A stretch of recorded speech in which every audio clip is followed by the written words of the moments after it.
मेरे प्यारे पाकिस्तानियों, मेरे प्यारे अहले इस्लाम, आज के मेरे व्लॉग में आपके लिए खुशखबरियाँ हैं, खुशियाँ मनाओ कि भारत के बाद इसराइल भी पाकिस्तान से डर गया है, सऊदी अरब और पाकिस्तान के इत्तेहाद से डर गया है और उसने हथियार डाल दिए हैं और अमेरिका के पाँव पड़ गया है कि मैं जंगबंदी के लिए तैयार हूँ, पाकिस्तान से मुझे बचाओ। ये कितनी बड़ी खुशखबरी है मेरे प्यारे पाकिस्तानियों और मेरे प्यारे मुसलमान ममालिक के रहने वालों। दूसरी अहम खबर ये है कि मैं कबल अज़ वक्त आपको बता रहा हूँ कि इसराइल में जंग बंदी होने जा रही है। इसराइल मजबूर हो गया इस पर और उसके बाद अमेरिकी सदर ट्रंप ने जो नक्शा बनाया है,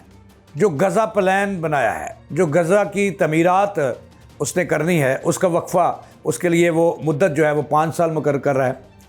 और ये हमें मंजूर नहीं है। मैं आपको बता रहा हूँ कि मुसलमानों को मंजूर नहीं है ये बात। डोनाल्ड ट्रंप ने जंगबंदी के बाद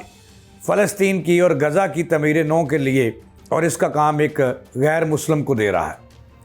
और ये गैर मुस्लिम कौन है और ये प्लान क्या है, इसके बारे में आज मैंने आपको बताना है। बिस्मिल्लाहिर्रहमानिर्रहीम, इय्याका नअबुदु व इय्याका नस्तईन इहदिनस सिरातल मुस्तकीम। मैं जावेद इकबाल। अस्सलाम वालेकुम नाज़रीन। जैसे मैंने शुरू में कहा कि 2-3 खबरें हैं बड़ी और खुशखबरियाँ हैं अब मुसलमानों के लिए। अल्लाह की रहमत जो है, अल्लाह के फजल से, अल्लाह का फजल जो है वो आप पहुँचा है और अब ना इसराइल रहेगा, ना भारत, ना अमेरिका, और सिर्फ़ अल्लाह वाले दुनिया पर हुकूमत करेंगे। पहली खुशखबरी जो मैंने आपको बतानी है वो ये है कि इसराइल जंगबंदी के लिए राज़ी हो गया है, फ़लस्तीन के लिए, और अमेरिका के पाँव पड़ गया है ट्रंप पर। उन्होंने नक्शा देखा है और इसकी सबसे बड़ी वजह यह है कि वो पाकिस्तान और सऊदी अरब के इत्तेहाद से डर गया है और उसे अपनी मौत नज़र आने लगी है। ये मैं आपको सच्ची बात बता रहा हूँ और ये भी मैं आपको बता रहा हूँ कि मुस्लिम ममालिक ने, खुसूसन अरब ममालिक ने, मिडल ईस्ट ने पाकिस्तान को अपना लीडर ही नहीं मसीहा भी तस्लीम कर लिया है और वो पाकिस्तान की तरफ देख रहे हैं और पाकिस्तान, इसका क्रेडिट पाकिस्तान के अफवाज को जाता है, पाकिस्तान की मौजूदा क़यादत को जाता है, पाक फ़ज़ाइया को जाता है। क्योंकि ये क्यों हुआ ऐसा, ये आपने मई में जो पाकिस्तान और इंडिया की जंग देखी और पाकिस्तान ने उसके 6 से 7 रफ़ेल और दीगर तैयारे गिराए, उसके बाद पाकिस्तान की डाक जो है, पाकिस्तान की बहादरी, अमेरिका का जो सदर है ट्रंप, जो कभी मुसलमानों का दोस्त नहीं हो सकता, उसने भी तस्लीम कर लिया और वह पाकिस्तान की उंगली पकड़ कर चल रहा है। और आपने कल जो पाकिस्तान के वज़ीर आज़म और जिसमें फील्ड मार्शल भी शामिल थे, जो ट्रंप ने उन्हें दावत पे बुलाया था, वहाँ पे मुलाकात हुई थी कि ट्रंप की कुर्सी के पीछे, अगर ये मेरा प्रोड्यूसर दिखा सके तो, कि उसके पीछे आप देख सकते हैं कि झंडा किसका है, अल्हम्दुलिल्लाह पाकिस्तान का है। ये पाकिस्तान की बहुत बड़ी कामयाबी है कि ट्रंप जहाँ बैठा है, ये दोबारा दिखाएं जी हमारे नाजरीन को कि उसके पीछे जो झंडा है वो पाकिस्तान का है। अब बात आगे लेके चलते हैं। ख़बरें ये आ रही हैं, इंटरनेशनल मीडिया ये दे रहा है कि जो नेतन्याहू हैं वो, भारत तो डरा ही डरा था, अब एक तरफ तमाम अरबों ने, मिडल ईस्ट ने पाकिस्तान को अपना लीडर, पक्का सच्चा दोस्त तस्लीम कर लिया है। और दूसरी खबर यह है कि नेतन्याहू भाग गए हैं। जैसे ही पाकिस्तान की फ़ज़ाइया और अब पाकिस्तान फ़ौज सऊदी अरब में, इस सऊदी अरब और पाकिस्तान के इत्तेहाद के बाद वहाँ पर पहुँची है, तो वहाँ जो सऊदी जश्न मना रहे हैं पाकिस्तानियों के साथ मिलकर, ये भी दीदनी है। और जो पाकिस्तान की फ़ज़ाइया को इसराइल को नकेल डालने के लिए, वो जो सऊदी अरब में इसराइल के करीब तरीन अल-जोफ़ एयरबेस है सऊदी अरब का, वो मैंने पहले भी प्रोग्राम किया था, उसके बाद इंडियन चैनल चीख रहे हैं और दुनिया पे ये खबरें आई हैं। लेकिन पहले मैंने आपको खबर दी थी कि अल-जोफ़ सऊदी एयरबेस ऐसी जगह है जहाँ से जो इसराइल है वहाँ से सिर्फ़ और सिर्फ बाज़ गूगल ये बताती है कि 12 मिनट की मसाफत पे है पाकिस्तानी तैयारों के लिए, और बाज़ ये कह रहे हैं कि 2.5 मिनट पर है। अब हम इसको मान लेते हैं कि अगर 12 मिनट पर भी हो कि वहाँ से त्यारा पाकिस्तान का जो जेट है वो उड़े और इसराइल को निशाना बनाने के लिए, जैसे इंडिया के राफेल गिराए थे वैसे उनके त्यारे गिराने के लिए वहाँ पे नेतन्याहू साहब, अब जैसे आपको अमरीकी जो वज़ीर ख़ारजा जो आपको बता गए थे कि अब गलती न करना, पाकिस्तान ताक लगाए बैठा है और अब पाकिस्तान ने आपको बहुत मारना है। तो इसके बाद की जो सूरत हाल है वो मैं आपको बता रहा हूँ कि नेतन्याहू के पांव तले से ज़मीन निकल गई है। वो आपने देखा कि पाकिस्तान, मिडल ईस्ट और पाकिस्तान का जो इस्लामी ममालिक, तुर्किया भी उसमें शामिल है, ईरान भी शामिल है, जो इत्तेहाद है उसमें से नेतन्याहू अमेरिका के पांव तले से ज़मीन निकाल ली है। क्योंकि ये हमारे पैसे पे, अरबी भी तो हमारे भाई हैं, मिडल ईस्ट में भी तो पाकिस्तान के भाई हैं, वो अगर पैसा अमरीकी बैंकों से निकाल लें तो अमेरिका के पास क्या रह जाता है? जिसको उसके गमाश्ते जो हैं और मोदी जो मीडिया है जो हमें कहता है कि हम कंगले हैं, वो भाई अगर आपका जो बाप है ना, आपका नजायज़ बाप, वो है अमेरिका और फिर इसराइल के बच्चे हो आप, नजायज़ औलादें हो आप उनकी,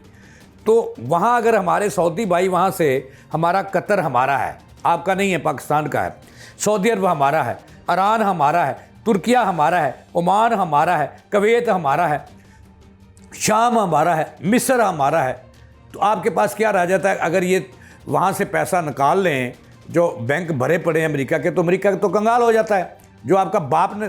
जब बाप जो है वो कंगाल हो जाएगा तो औलाद के पास क्या रह जाएगा? और औलाद भी हो नजायज़ औलाद इसराइल जैसी और भारत जैसी। सो बात हम दूसरी तरफ ले गए कि जब नेतन्याहू कौम मुत्तहिदा की जनरल असम्बली में वहाँ पे भी नक्शा देखा कि वहाँ जब ख़िताब के लिए आए, मेरे प्यारे पाकिस्तानियों और मेरे प्यारे चाहने वालों, मैं आपको ये बात बता रहा हूँ और बड़ी ज़िम्मेदारी से बता रहा हूँ कि ये जो मैं आपको बात बताने वाला हूँ इस पे ज़रा ध्यान से सुनिएगा कि जब नेतन्याहू ख़िताब के लिए आए जनरल कौम मुत्तहिदा की जनरल असम्बली में, तो वहाँ से जितने भी मुसलमान ममालिक और गैर मुस्लिम, यहाँ तक कि बरतानिया, फ्रांस, कनाडा और इटली, जर्मनी, जो उनके मंदुबीन थे, जो उनके सरबराहान उस इजलास में शरीक थे मुसलमानों के साथ, वो भी उठ के चले गए। और नेतन्याहू जो है मुँह, उस पर मुँह पे मली की कालक और मुँह देखता रह गया कि ये क्या हो गया मेरे साथ। तो ये भी खबर आपको देनी है कि उसके बाद से जो असल खबर ये है कि इसराइल और अमेरिका के पाँव तले से ज़मीन निकल गई है, बल्कि पाकिस्तान और सऊदी अरब के इत्तेहाद ने निकाल ली है ज़मीन, उनके पाँव तले से निकाल ली है। अब वो खोखले हो गए हैं। अब नेतन्याहू और अमेरिका में हुई है मीटिंग ट्रंप में, और जिसमें नेतन्याहू ने यह कहा कि पाकिस्तान और सऊदीया से मुझे बचाओ, मुसलमान मुल्कों से बचाओ और मुझे बाइज़्ज़त से पाथ दो, जिसके बाद मैं जंग बंदी के लिए तैयार हूँ। अब ये मैंने आपको बताना है कि जंग बंदी हो रही है, नेतन्याहू ने हथियार डाल दिए हैं। ये खुशखबरी है पूरी दुनिया के लिए, पूरी दुनिया के मुसलमानों के लिए, क्योंकि नेतन्याहू तो अब अमेरिका जाना हो तो वो उन ममालिक से नहीं गुजर सकता जो उसके दोस्त है, रास्ता बदलना पड़ता है। तो जनाबे वाला ख़बर ये जो आपको देनी है कि नेतन्याहू तैयार हो गया जंगबंदी के लिए और वो रास्ता ढूंढ रहा है सेफ पाथ कि उसकी इज़्ज़त बच जाए। अब इसकी इज़्ज़त भी नहीं बचने देनी हमने, क्योंकि पाकिस्तान आपकी ताक में बैठा है वहाँ। जैसे राफेल इंडिया के गिराए थे ना, अमेरिकी सदर जो है वो आपको जीने नहीं देते इंडिया और इसराइल को, तो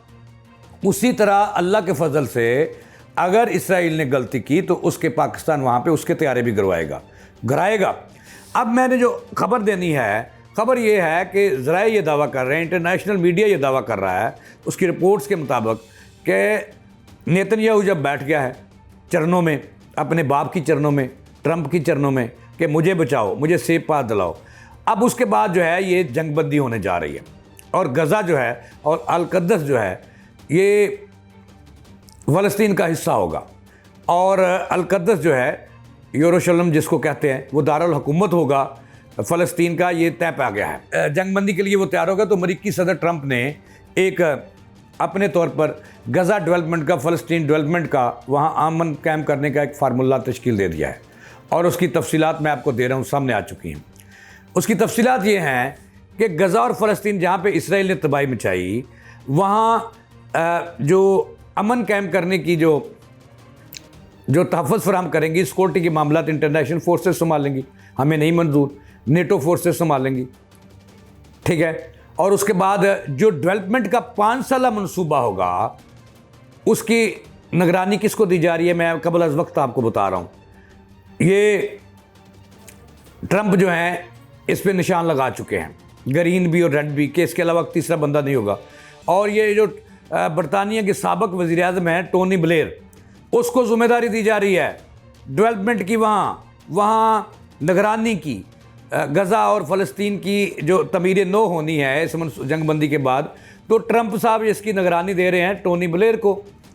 और उसको 5 साल के लिए वहाँ का जो है वो मुकर्रर कर रहे हैं कि वो निगरानी करेंगे। इंटरनेशनल फोर्सेस जो है वो उस मुआहदे की अमल दरामद करवाएंगी। और सबसे बड़ी खबर जो है इसमें, ये जो तफसीलात हैं गज़ा की तमीर व मरम्मत की, इसमें जो मैंने आपको ख़बर बतानी है कि ये देखें कितने जुल्म की बात है कि जिनको मारा गया, जिनको घसीटा गया, जिनकी ऐसी तैसी बेरी गई आबाद इलाके जो है, वहाँ पे एक है कि गज़ा इंटरनेशनल ट्रांजिशनल अथॉरिटी फ़लस्तीन में है, और उसमें जो ये डेवलपमेंट करेगी, उसकी तमीर नो करेगी, इस अथॉरिटी में फ़लस्तीन का एक भी नुमाइंदा नहीं है, और उसमें ट्रंप साहब अपने नुमाइंदे डालेंगे, टोनी ब्लेयर उसके सरबराह होंगे, और ये 5 सालों में वहाँ तमीर व मरम्मत करेंगी, उसको ये इंतज़ामात भी संभालेंगी, उसकी निगरानी भी करेंगी। हालांकि चाहिए ये था कि कतर का नुमाइंदा होता, सऊदी अरब का नुमाइंदा होता, तुर्की का नुमाइंदा होता, चीन का नुमाइंदा होता, ईरान का नुमाइंदा होता, पाकिस्तान की नुमाइंदगी होती, तो उस अथॉरिटी में जो इसकी करेगी, इसकी तमीर व मरम्मत, तमीर नो का काम करेगी, उसका तमाम तर जिम्मेदारी टोनी ब्लेयर पे डाली जा रही है। टोनी ब्लेयर भी ज़ाहिर है कि एक यहूदियों का ही दोस्त है, गैर मुस्लिम है ना। तो ये मंसूबे हैं अब तक जो मैंने आपको बताए हैं। कल मैं आपको इसके बाद बड़ी खबर दूंगा कि इसराइल भारत को क्या कह रहा है। मेरे साथ रहिएगा, मेरे चैनल को ज़रूर सब्सक्राइब कीजिएगा। इसके साथ ही जावेद इकबाल को दें इजाज़त, अल्लाह निगहबान।